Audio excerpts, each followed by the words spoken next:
여러분 안녕하십니까? 광주 MBC 뉴스투데이 시작합니다. 먼저 오늘의 주요 뉴스입니다.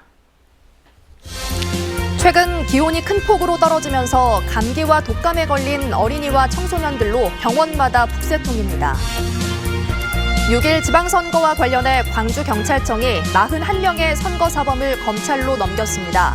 이정선 광주시 교육감을 비롯한 캠프 관계자 5명도 검찰에 송치됐습니다. 광주 전남의 소비자 심리지수가 5개월째 기준치를 밑돌고 있고 광주 전남 지역의 벤처기업은 지난 3년 동안 240개 줄어든 것으로 나타났습니다. 광주시가 사들인 옛 신양파크 호텔을 생태호텔로 조성하자는 방안에 대해 민선 8기 광주시가 원점에서 재검토하기로 했습니다. 최근 들어 감기 증상을 호소하는 어린이나 청소년들이 많습니다. 하루가 다르게 날씨가 추워지고 있는 만큼 건강에 각별히 유의해야 하는 시기입니다. 보도에 이다현 기자입니다. 오후 진료가 시작되자마자 아동병원 대기 공간이 꽉 찼습니다. 감기에 걸려 내원한 어린이들이 눈에 띄게 많습니다. 네, 지금 어린이집에서도 계속 지금 유행인 것 같아요. 환절기라 태권도라든가 이런 다른 학원에서도 마찬가지로 걸리기 때문에. 초등학교 보건실엔 기침이나 발열 등 감기 증상이 있는 학생들의 발길이 이어집니다. 자, 어지럽다고 하니까 선생님 체온 한번 잴 거예요. 환절기를 지나고 있는 요즘 감기에 걸리는 어린이와 청소년들이 부쩍 늘었습니다. 면역력이 약한 영유아나 한 교실에서 20명에서 30명씩 단체 생활을 하는 학생들은 상대적으로 감기에 취약합니다. 이제 급식실에서도 손 씻기가 이루어지지 않고 많이 떠들고 하다 보면 바이러스 확산될 확률이 큽니다. 다른 일반 장소보다 훨씬 감염 확률이 높죠. 독감 의심 환자 등을 조사한 질병청 자료에 따르면 독감 유행은 10월 둘째 주를 기준으로 한풀 꺾인 것으로 나타나지만 그렇다고 긴장을 풀 수도 없습니다. 한 병원의 경우 감기 증상으로 내원한 환아 가운데 10%가량이 독감 진단을 받고 있습니다. 수능이 한 달도 채 남지 않은 고3 수험생들은 건강관리에 더욱 유의해야 합니다. 중학생, 고등학생들에서도 여러 가지 상기도 질환, 호흡기 감염 질환, 그리고 독감 등도 많이 유행을 하고 있는 실정입니다. 온 가족이 함께 독감 접종을 하는 것이 가장 중요한 첫 번째 예방법이라고 생각합니다. 전문가들은 손 씻기와 환기 등 기본적인 감기 예방 수칙을 재차 강조했습니다. MBC 뉴스 이다현입니다. 광주 전남의 소비자 심리지수가 지난달보다 하락하며 5개월째 기준치를 밑돌았습니다. 한국은행 광주 전남 본부에 따르면 이번 달 광주 전남 소비자 심리지수는 82.5로 전달에 비해 4.1%포인트 하락했습니다. 이는 지난 6월 92.6을 기록한 데 이어 5개월째 기준치 100을 밑도는 것으로 고물가와 기준금리 인상 등의 영향으로 소비 심리가 회복되지 않은 것으로 분석됐습니다. 코로나19 장기화와 경기 침체 여파로 지난 3년 사이 광주 전남 벤처기업 240개가 줄어든 것으로 나타났습니다. 중소벤처기업부 국정감사 자료에 따르면 지난달 말 기준 광주의 벤처기업은 665개로 지난 2019년 792개보다 16%인 127개가 줄었습니다. 전남의 경우도 같은 기간 813개에서 698개로 14%가 문을 닫았습니다. 이 같은 감소율은 전국 평균 2.8%에 비해 5배 이상 높은 것으로 코로나19 여파와 경기 침체 영향을 지역이 가장 심하게 받은 것으로 나타났습니다. 가을이 깊어가면서 단풍도 예쁘게 물들어가고 있는 요즘인데요. 어제보다 기온이 오름세를 보이면서 좀 더 포근하겠습니다만 여전히 아침 저녁으로는 추운 날씨가 이어지겠습니다. 기온 보시면 아침 기온과 낮 기온 모두 어제보다 2도에서 3도가량 높겠습니다. 일교차는 10도 이상으로 여전히 크게 벌어지겠습니다. 당분간 내륙을 중심으로 아주 맑은 날씨 이어질 전망이고요. 현재 하늘 모습도 보시면 깨끗한 하늘 드러난 상태입니다. 다만 기온차가 크게 벌어지는 만큼 이른 출근길에는 특히 안개가 짙게 끼어 있습니다. 현재 가시거리 구리에서는 200m 안팎, 순천에서는 700m 안팎으로 좁혀져 있습니다. 안전운전 하셔야겠습니다. 날씨 정보였습니다. 재심을 준비하는 여수의 작은 섬마을 납부거부 피해자들의 이야기 어제에 이어 오늘도 전해드립니다. 피해자들이 탄 탁성호라는 어선은 무려 6시간 동안 해군 함정에 구조를 요청하며 교신했던 것으로 드러났는데요. 그럼에도 선원들은 물론 마을 주민들까지 간첩이라는 누명을 쓰고 고통받아왔습니다. 보도에 강서영 기자입니다. 여수 안도 북쪽 끝에 위치한 작은 마을 동고지.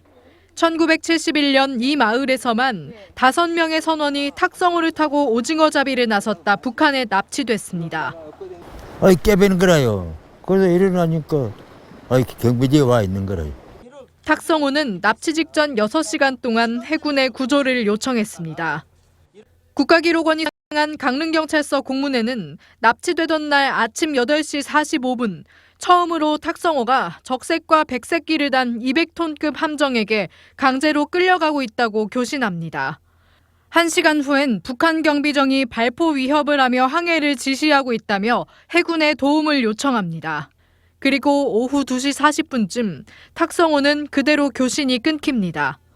이 같은 기록에도 법원은 탁성호 선원들이 자의적으로 북한으로 탈출했다고 판단했습니다. 고국으로 귀환한 안도 동고지마을 선원들은 모두 국가보안법과 방공법 위반 등으로 징역 1년 6개월의 집행유예를 선고받았습니다. 그래도 모른다. 모르는 것은 모른대야죠. 그렇게 그렇게 두고 때리는 거라요. 유죄 선고는 5명의 선원뿐만 아니라 동고지마을 주민 모두를 올감했습니다.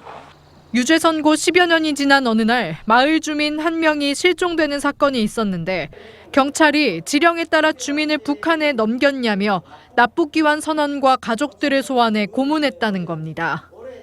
주민들은 직접 사설 잠수부를 고용해 실종된 주민의 시신을 찾아내고 나서야 간첩이란 누명에서 벗어날 수 있었습니다. 찾을 생각도 안 하고 무조건 간첩들하고 접선해서 간첩들이 끌고 가지 않았냐. 그 시체를 안 찾았으면 지금까지도 지금 그렇게 의심받고 있을 수도 있었죠.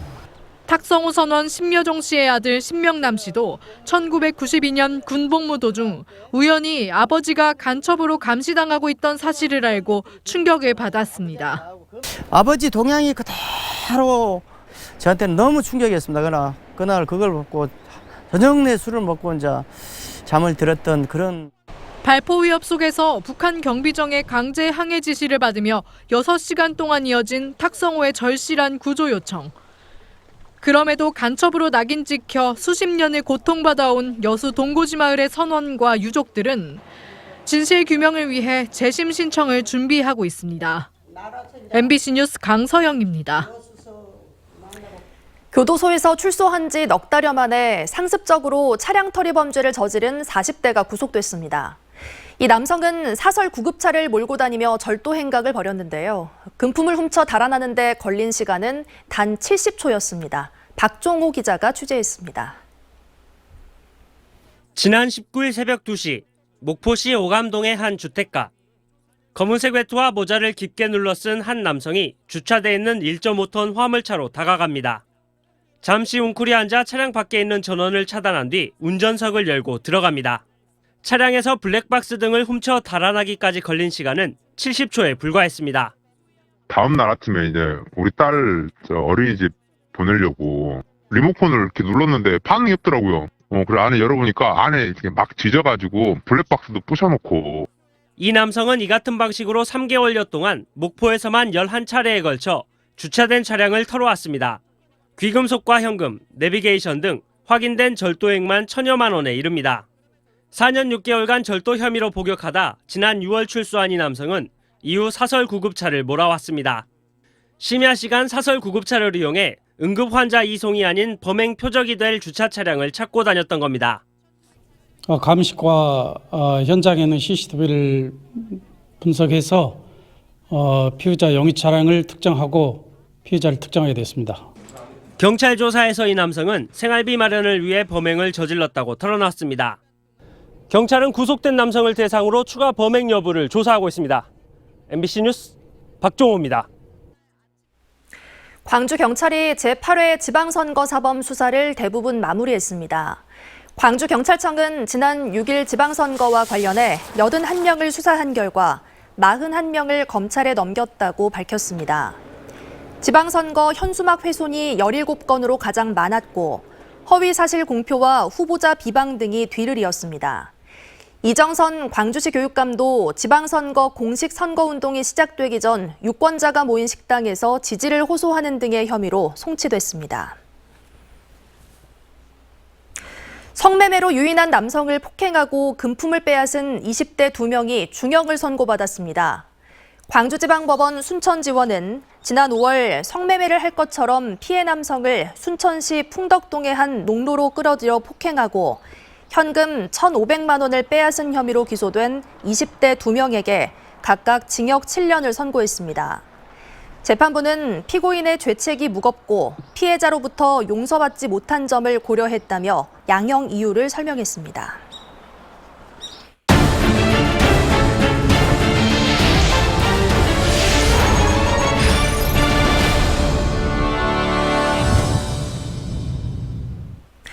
옛 신양파크 호텔을 광주시가 사들여 활용하기로 했죠. 민선 7기 때 활용 방안에 대한 중간 발표로 생태 호텔을 만들자는 방안이 나왔는데요. 민선 8기 들어 처음 열린 민관정위원회에서 이 활용 방안을 원점에서 재검토하기로 했습니다. 생태 호텔이 아닌 다른 방안을 찾기로 한 겁니다. 송정근 기자의 보도입니다. 옛 신양파크 호텔 공유화와 관련된 민관정위원회 회의가 민선 8기 들어 처음으로 열렸습니다. 호텔 부지를 어떻게 시민들에게 되돌려줄지에 대해 논의하기 위해서입니다. 강기정 광주시장은 지난해 민관정위원회가 1년 6개월 동안 논의해서 내놓은 생태 시민호텔 조성안 등은 받아들이기 어렵다는 입장을 다시 한번 천명했습니다. 생태 호텔을 리모델링하고 정원으로 조성하는 일은 활용도 대비 사업비가 너무 사실은 많이 들어서 더 충분히 검토가 이루어져야 된다. 강 시장이 기존의 안을 반대하는 이유는 예산 때문입니다. 이미 4만 제곱미터가량 되는 해당 부지를 사는데 광주시 예산 370억 원을 쓴 데다 호텔을 다시 새롭게 짓거나 리모델링을 하는데 최소 330억 원에서 최대 500억 원가량의 예산이 더 소요되는 것으로 나타났기 때문입니다. 2시간 넘는 시간 동안 갑론을박 회의를 거친 민관정 위원들은 옛 신양파크 호텔을 생태시민호텔로 만들고 거기에 아시아 아트플라자 등을 조성하자는 기존 안을 원점 재검토하기로 했습니다. 대신 무등산 난개발을 막아내고 공익적 가치를 높이기 위해 제시된 공유화 3대 원칙은 그대로 유지하기로 했습니다. 기본적으로 호텔에 대한 개념은 앞으로 운영에 대한 어려움이 있기 때문에 하기가 쉽지 않다. 그런 거에 동의를 했고요. 그리고 또 신양파크 호텔 7필지뿐만 아니라 앞으로는 무등산 전체에 대한 또 그림도 같이 그려져야 되기 때문에 민관정위원회는 다음 주 회의를 열고 신양파크 호텔을 철거할지 아니면 존치할지 등 사업 방향성에 대해 다시 논의하기로 했습니다. 광주시는 민관정위원회가 논의하는 내용이 집약돼 새로운 사업 방향이 나오면 내년에 용역 등을 거쳐 사업 계획을 확정한다는 방침입니다. MBC 뉴스 송정근입니다. 수소 트램을 추진하는 광주시가 시민 공감대 형성을 위한 토론회를 오는 28일 개최합니다. 광주시와 한국철도학회, 한국철도기술연구원 등 관계자가 참석하고 트램 도입 시기가 되었는가라는 주제로 토론이 진행됩니다. 또 수소 트램 장단점과 국내외 도입 사례, 효율적인 추진 방안 등이 논의될 예정입니다. 한편 광주시는 지난 8월 수소 트램 용역비를 시의회에 요청했지만 공감대를 형성하지 못했다는 이유로 용역비가 삭감된 바 있습니다. 진도의 한 농공단지에 폐기물 처리 업체가 가동을 준비하면서 주민들이 반발하고 있습니다. 공장 신축 허가가 난 시점이 전임 군수의 임기 말인데 주민 설명회 등 관련 절차도 없었다는 게 주민들의 주장입니다. 신광하 기자가 보도합니다. 진도군 고군면 주민 100여 명이 진도군청을 찾아 항의 집회를 가졌습니다. 벌써 3차 집회로 고군 농공단지에 들어선 폐기물 처리업체 공장 허가 취소를 요구했습니다. 유해물질이 발생을 안 할 수가 없어요. 그런데 이때까지 2년 전서부터 비밀리에 추진된 이 사업 계획에 대해서 문제 폐기물 처리업체입니다. 폐비닐 등 합성수지에서 재생유를 생산하는 시설로 지난해 폐기물 업체를 인수해 업종 추가 승인을 받았습니다. 기존에 10여 년 이상 이 동일 업종을 해온 부분이기 때문에 저희들은 이 부분에 크나큰 문제가 되지 않을 것이라는 안이한 생각을 했습니다만 인허가 과정은 전임 군수 임기 말 일사천리로 진행됐습니다. 업종을 추가한 것은 지난해 1월, 공장 건축 허가는 지난해 9월에, 올해 지방선거 직후인 6월 20일 착공 신고를 이제 공장 등록 신고만 남겨둔 상황입니다. 당초에 제출했던 사업 계획에 비해서 폐기물 처리하는 시설 자체가 좀 줄었습니다. 그래서 그 준 시설에 맞춰가지고 사업 계획을 지금 변경하는 단계입니다. 해당 업체의 인허가 과정에서는 그러나 주민 의견 수렴 등의 절차는 없었습니다. 사실상 공장 신축이지만 업종 추가라는 방법을 사용했기 때문인데 주민들이 허가 취소를 요구하는 이유입니다. 집회 현장을 방문한 김희수 진도군수는 행정행위의 연속성을 들어 일방적 허가 취소에는 난색을 보였습니다. 지금 최선의 방법은 저거 없애는 것인데 그건 안 되니까 차선의 방법이 되겠습니다. 그것을 찾아서 여러분들한테 피해가 덜 가고 동네에 피해가 덜 가는 방향으로 전임 군수의 밀실 행정의 불티가 신임 군수와 주민 간의 갈등으로 번지고 있습니다. MBC 뉴스 신광하입니다. 검은모래 해변으로 유명한 여수 만성리 해수욕장 일대 택지 개발 사업이 추진되고 있습니다. 이곳 주민들은 4년째 반대 농성을 이어오고 있는데요. 조만간 열리는 국토교통부 심의를 앞두고 주민들의 반발이 더 거세지고 있습니다. 김단비 기자가 보도합니다. LH의 여수 만흥지구 개발 사업에 반발하고 있는 주민들이 시청 앞에 모였습니다.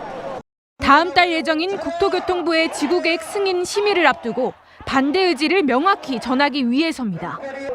머리에 빨간 띠를 두르고 양손에 피켓을 든 어르신 100여 명은 개발 사업 철회를 강력히 촉구했습니다. 여수시의 주택 보급률이 현재도 130%를 넘어서고 있습니다. 이런 과잉 공급 때문에도 이 사업은 분명히 취소돼야 됩니다. 주민들의 반발은 LH가 만흥동 일대 40만 제곱미터에 아파트 2,700여 세대 등을 짓는 택지 개발 사업을 추진하면서 시작됐습니다. 만성리 마을 곳곳에는 택지 개발 사업을 반대하는 붉은색 경고장이 곳곳에 붙어 있습니다. 주민 동의 없이 개발이 추진돼 삶의 터전에서 쫓겨날 위기에 놓였다며 호소하고 있습니다. 이제 LH가 보상해 줄 수 있는 보상가로는 절대 어디 가서 거주를 할 수 없는 입장입니다. 그저 그냥 너무 새빵살이 없는 시골로 쫓겨나는. 국토부의 승인에 달렸다며 상황을 돌이킬 수 없다는 여수시는 LH와 주민 간 협의를 통해 이주 대책을 마련하겠다고 밝혔습니다. 사업 기간 동안에 이주 대책 이런 것이 없습니다. 아직. LH하고 또 여수시하고 해서 주민들하고 허심탄회하게 이야기해서 LH는 2024년 착공을 목표로 절차대로 진행하겠다는 입장입니다. 일부 상인들 사이에선 개발에 찬성하는 목소리도 나오면서 조용하던 시골 마을이 주민 간 분열 조짐마저 보이고 있습니다. MBC 뉴스 김담입니다. 규제개혁의 상징으로 여겨졌던 영암 대불산단 전봇대가 사라집니다.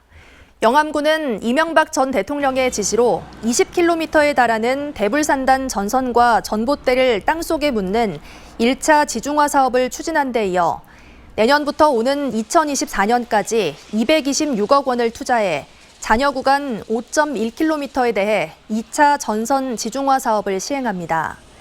조선 협력업체가 많은 대불산단은 대형 구조물을 옮길 때 전선을 절단하고 전신주를 옮기는 비용이 한 차례 600만 원에 달해 지중화 사업이 시급한 실정이었습니다. 광주 근대화의 상징인 방직공장 노동자들의 일과가 체조로 다시 태어났습니다. 광주 여성민우회는 어제 방직공장 노동자들의 집담회를 열고 출근부터 일터에서의 노동까지의 일과를 16개 동작으로 표현한 창작 체조를 선보였습니다. 이날 집담회는 방직공장 노동자들의 삶을 엮어낸 책 뼈를 녹여 소금꽃을 피웠다의 출간도 기념했습니다. 가을이 깊어가면서 단풍도 울긋불긋 예쁘게 물들고 있는 요즘이죠. 어제보다 기온이 오름세를 보이면서 좀 더 포근하겠지만 아침 저녁으로는 여전히 추운 날씨가 이어지겠습니다. 기온 보시면 오늘 아침 기온과 낮 기온 모두 어제보다 2도에서 3도가량 높겠고요. 일교차는 10도 이상으로 여전히 크게 벌어지겠습니다. 당분간 내륙을 중심으로 맑은 날씨가 이어지겠습니다. 오늘 하늘도 깨끗하게 드러난 상태입니다. 다만 기온차가 크게 나면 나면서 이른 아침에는 특히 짙은 안개가 끼고 있습니다. 안개로 인해 현재 가시거리 구리에서는 200m 안팎, 순천에서는 700m 안팎까지 좁혀졌습니다. 천천히 안전운전 하시기 바랍니다. 아침 공기가 쌀쌀합니다. 장성의 현재 기온 3도 보이고 있고요. 영광의 아침 기온 4도 안팎으로 출발합니다. 낮 동안에는 추위가 한 발짝 물러나겠습니다. 대부분 지역의 한낮 기온 20도 안팎까지 오르면서 포근하게 느껴지겠습니다. 순천 0도 안팎 보이고 있지만 한낮 기온 20도로 기온 변화가 크겠습니다. 바다의 물결은 최고 1.5m에서 2m 안팎으로 일겠습니다. 당분간 뚜렷한 비 소식은 없겠고요. 일교차 큰 날씨는 계속됩니다. 날씨 정보였습니다. 이상으로 뉴스 마칩니다. 시청해주신 여러분 고맙습니다.